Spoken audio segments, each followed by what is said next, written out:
Kwa mkoa wa Tabora tuna tukio la shambulio la aibu ambalo lilitokea tarehe 22 mwezi wa tatu majira ya saa 6 za mchana huko kwenye maeneo ya mtaa Nyerere, kata ya Ipuli, manispaa na mkoa wa Tabora. Alifanywa shambulio la aibu kwa kunyonyeshwa sehemu za siri na Ibrahimu Kitundu mwenye umri wa miaka 18, Mnyaturu na mkazi wa Ipuli. Ni kwamba siku hiyo ya tarehe 22 majira ya saa 6 mtuhumiwa alimchukua huyu mwanga na kutoka naye nyumbani kwao na kumpeleka kwenye kibanda cha kurushia nyimbo za filamu kilichopo mtaani kwao, kisha akamdanganya na kumwekea sehemu zake za siri mdomoni na kumtaka azinyonye.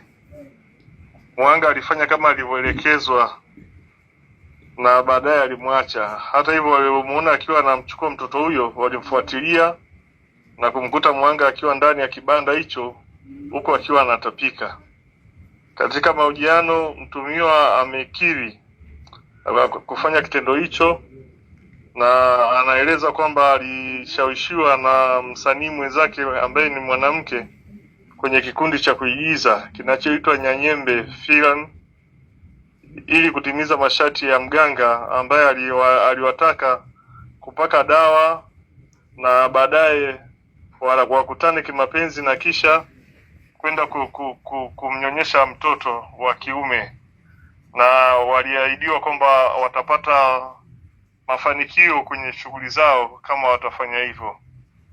Mtuhumiwa anashikiliwa kwenye kituo cha polisi na chanzo cha tukio hili ni zile imani za kishirikina ambazo wamekuwa nazo, na hatua nyingine za kisheria zinaendelea kuchukuliwa.